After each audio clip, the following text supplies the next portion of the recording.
রানীশংকৈল উপজেলা পরিষদের নবনির্বাচিত চেয়ারম্যান ও ভাইস চেয়ারম্যানদের শপথ গ্রহণ। জব্বার বাংলাদেশ প্রতিনিধি।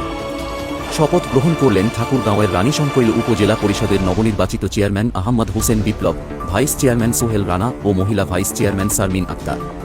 6 জুন বৃহস্পতিবার সকালে রংপুর জেলা শিল্পকলা একাডেমি মিলনায়তনে এ শপথ অনুষ্ঠিত হয়।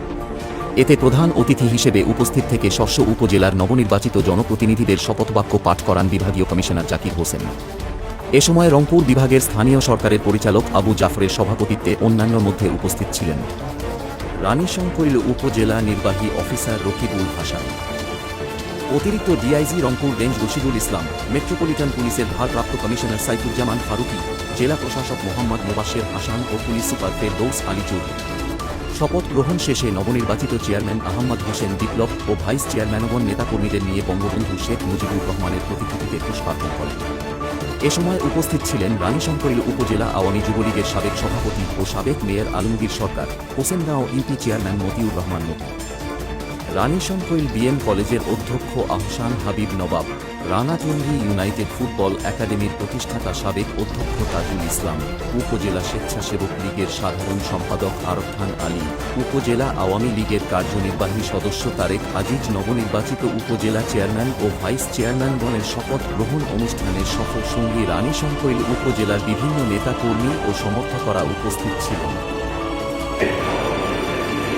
আমি ভীতি বা অনুগ্রহ, অনুরাগ বা বিরাগের বশবর্তী না হইয়া সকলের প্রতি আইন অনুযায়ী এবং সততা, নিষ্ঠা ও বিশ্বস্ততার সহিত আমার পদের দায়িত্ব ও কর্তব্য পালন করিব।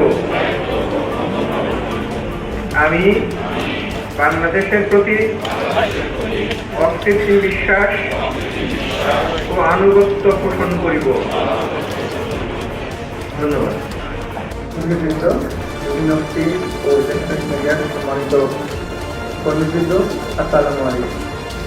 আসলে এটি আজকে বক্তৃতা দেওয়ার জন্য কোনো অনুষ্ঠান নয়, আপনাদের শপথ গ্রহণের একটি অনুষ্ঠান এবং শপথ গ্রহণ অনুষ্ঠানের সফল, এবং আশা করি আপনারা আজকে শপথ গ্রহণের মধ্যে দিয়ে আপনাদের পথ চলা আগামী 5 বছর সবাই দেশের জন্য, মানুষের জন্য, সমাজের জন্য কাজ করবেন এবং আপনাদের সেই দায়িত্ববোধ নিশ্চিত রয়েছে, সেই কারণেই কিন্তু আপনারা নির্বাচিত হয়ে যায়।